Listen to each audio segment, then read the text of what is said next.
Yo, what's up guys? This video is gonna be a real detailed one on a couple times where I've helped this client or these clients really. It's kind of hard to explain just because of the level of detail behind this one. So I'm gonna just get straight into it. All right. So I had a listing. So I was helping out these two folks. They had bought the house together some time back, and it was kind of a business arrangement that they had made. And it was a 3-family house. One of the owners lived on the first floor, the other one on the third floor, or the second floor, I should say. And but they both owned the house, right? So the one on the second floor, she was ready to move out of the city, out of the town, and she wanted to sell. The other one didn't, because she had a more long-term vision of staying there. So things got pretty dicey between them, to the point that they stopped talking. Like, they started arguing, and it was not smooth sailing. There was a lot of conflict, I'll say that.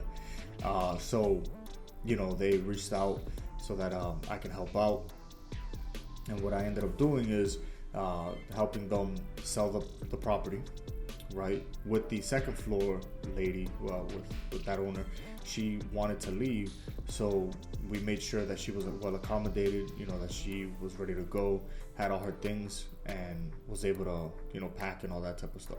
But the first floor, that person wanted to stay, so I had to make sure that with the new owner that was okay, right? So it's all about communication. So I was able to really get in there, communicate all of that information to them, and make sure that that person stayed on in that unit, because it was important. All right. And it actually turns out that that small piece, it was kind of like a small piece of a bigger puzzle. All right. So remember that piece of it, right? So that owner stayed in the first floor. All right. So ended up finding a buyer. The buyer had 2 empty floors, because the third floor unit was actually moving out around the same time. So really the only one that was there was that first floor, the old owner. Alright, so they ended up buying the property and renovating some things on that second floor unit, and completely renovating over that third floor unit of the previous tenant too. All in all, ended up spending close to $20,000 to refurbish everything, to get that third unit up to speed, and to get that second floor unit like cosmetically up to speed too. And one thing that I did learn on this one, matter of fact, is when they got the insurance policy, right? The insurance company, they went out to do a walkthrough on the property, and it's not typically uncommon for insurance companies to do that. They will send out somebody just to take a look at the house and see what's going on there. All right. One thing that I didn't know though is, because that first floor, the old owner had a business being operated there. I'm not gonna say what kind of business or anything like that, but they did have a business operating on that first floor. The insurance company took note of that and actually converted the insurance and added like a business kind of additional coverage to cover that business, just in case of anything. Something that I didn't know that they had to do. So it was pretty cool to learn that at the time.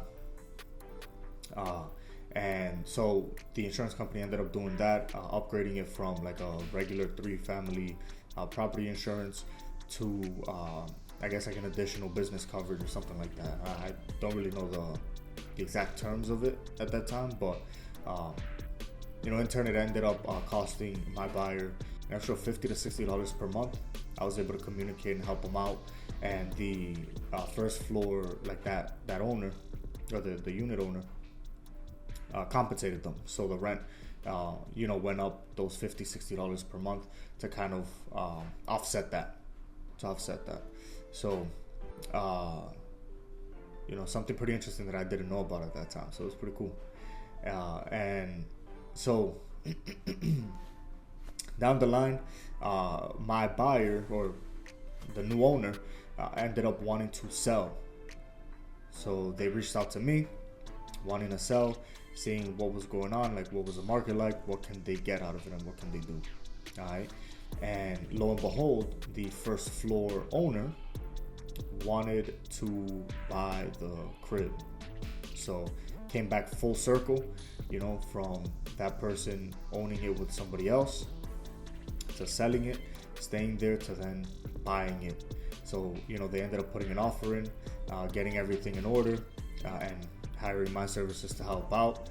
And lo and behold, they ended up owning the house, and by themselves, without any kind of other intermediary or anything like that. So it came back full circle, and it's pretty cool. My thoughts at that time is that it's kind of life comes back full circle. Ended up helping that unit owner, that first floor person, even not knowing or realizing at the time that later down the line I was gonna help them out again. So it's pretty cool, pretty neat. A lot of moving parts, a lot of things that, like unforeseen things that we just don't know and never know. So very interesting stuff. I know I left out some details again for protect privacy and all that type of stuff, but it was one of my more unique situations, and I thought I'd share it with you. So let me know what you guys think. Drop a like, comment, subscribe. I'd appreciate it, guys. All right, I'll see y'all in the next one. Take care.